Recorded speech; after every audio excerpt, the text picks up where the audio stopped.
చాలామంది బిజినెస్లు పెడతారు. ఇది కాకపోతే ఇంకోటి, ఇది కాకపోతే ఇంకోటి అని పెడతారు. లాస్ అవుతూ ఉంటారు. ఇప్పుడు బిజినెస్ చేయాలంటే వాడు ఒకటే చూసుకోవాలి, ఏంది వాళ్ళకి ఎలా తెలుస్తుంది బిజినెస్ వాళ్ళకి సెట్ అవ్వదు అని? డబ్బు సంపాదించే యోగం ఉందా లేదా? డబ్బు సంపాదించే యోగం ఉండాలంటే కనీసం ఇక్కడ 1, 2, 3 ఇట్లా రేఖలు ఉండాలి. సూర్యస్థానం కింద రేఖ ఎంతో కొంత ఉండాలి. చిన్నప్పుడు కంకర రేఖలకి వెళ్ళి ఉంటేనేమో డబ్బు ఉన్న వాళ్ళు ఇంట్లో ఉడతాడు, తిండికి ఇబ్బంది ఉండదు, సౌకర్యాలకు లోటు ఉండదు. అలా లేకుండా మధ్యలో ఉంటే చిన్నప్పుడు కష్టాలు ఉంటాయి. అంటుకొనే ఉండాల్సిన అవసరం. 5 రేఖలు ఇట్లా 5, 6 అయిపోయి ఇట్లా ఇక వచ్చేస్తాయి. రేఖలు వస్తే వీడు చేసే బిజినెస్ ఎక్కువ.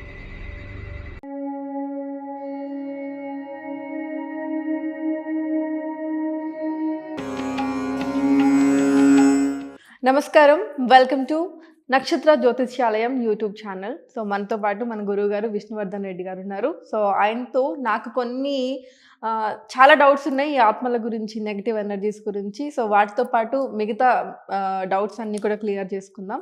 నమస్తే గురువు గారు. నమస్కారం. ఎలా ఉన్నారు?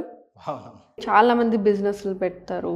ఇది కాకపోతే ఇంకోటి, ఇది కాకపోతే ఇంకోటి అని పెడతారు. లాస్ అవుతూ ఉంటారు.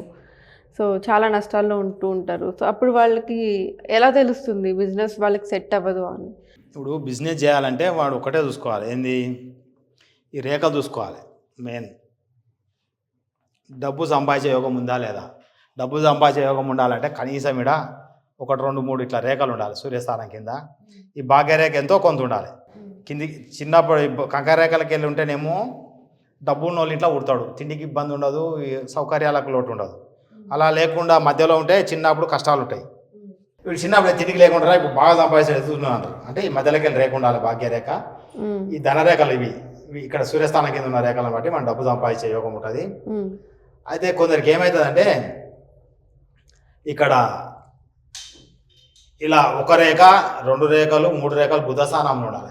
అదే బిజినెస్ చేయాలంటే కనీసం 1 రేఖ ఉండాలి, ఎక్కువ లేక 3 రేఖలు ఉండాలి. ఇట్లా 1 రేఖ ఉంటే ఏమవుతుందంటే బిజినెస్ స్టార్ట్ చేస్తే మంచిగా నడుస్తుంది బిజినెస్. 1 రేఖ ఇట్లా బ్రాడ్గా ఉంటుంది, పెద్దగా ఉంటుంది. హృదయ రేఖ నుంచి ఈ చిట్కన వేలు దిక్కు ఇదంతా బుధ స్థానము. ఇదంతా ఇక్కడ 1 రేఖ వెళ్తే వాడు వ్యాపారం చేయొచ్చు, మంచిగా వ్యాపారం నడుస్తుంది. అలా కాకుండా 1, 2, 3 ఉంటే మటుకు వ్యాపారం బాగా వృద్ధి చెందుతుంది. ఇక నాకు 1 ఉంది, 2ది వస్తుంది, కనబడుతుంది కదా. 2వ రేఖ వస్తుంది, 1 రేఖ పెద్దగా ఉంది, ఈ రేఖ ఉంది, ఇంకోటి చిన్న రేఖ స్టార్ట్ అయింది.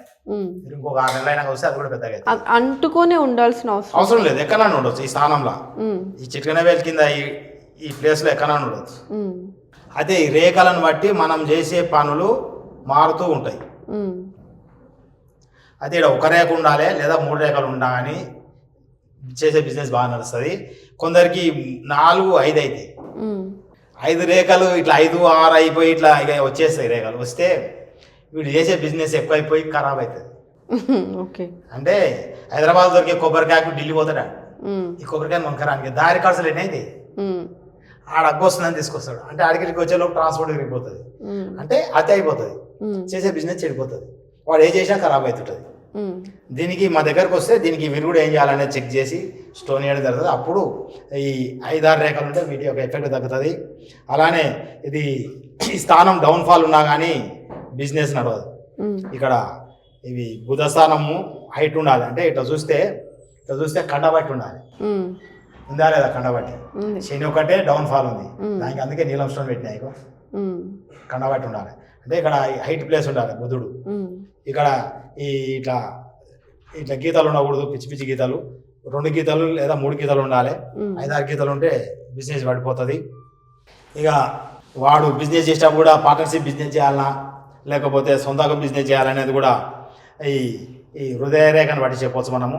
హృదయ రేఖ ఎప్పుడైతే ఈ బుద్ధి రేఖ ఎప్పుడైతే ఇక్కడ చంద్రస్థానం దిక్కు ఇక్కడ చూస్తుందో వీడు పార్ట్నర్షిప్ బిజినెస్ పెట్టినా, వేరే వాళ్ళతో కలిసి చేసిన ఉదర అంటే ఇవాళ డబ్బులు ఇవాళ వస్తువు ఇచ్చి రేపు డబ్బులు తీసుకున్నట్టు. అంటే ఫైనాన్స్ బిజినెస్, ఇలాంటి బిజినెస్ చేస్తే వాడు నష్టపోతాడు. రేపు అనేది ఇతనికి కలిసి రాదు. అంటే ఈ బుద్ధిరేఖ చంద్రస్థానం దిక్కుపోయి ఉండి ఈ హృదయ రేఖకు బుద్ధి రేఖకు ఇక్కడ కుజస్థానంలో గ్యాప్ ఎక్కువ ఉంటే ఇలాంటి వాడు పార్ట్నర్షిప్ బిజినెస్ చేయొద్దు, ఉదయ బిజినెస్ చేయొద్దు, నగదు అమ్ముకోవాలి, అలా నగదు ఇచ్చే పైసలు ఎప్పటికప్పుడు నగదు తీసేసుకోవాలి. ఇక్కడ ఒక రేకు ఉండి ఇట్లా ఉంటే కూడా వీడు పార్ట్నర్షిప్ చేస్తే డబ్బులు పక్కోడు దొబ్బేస్తాడు.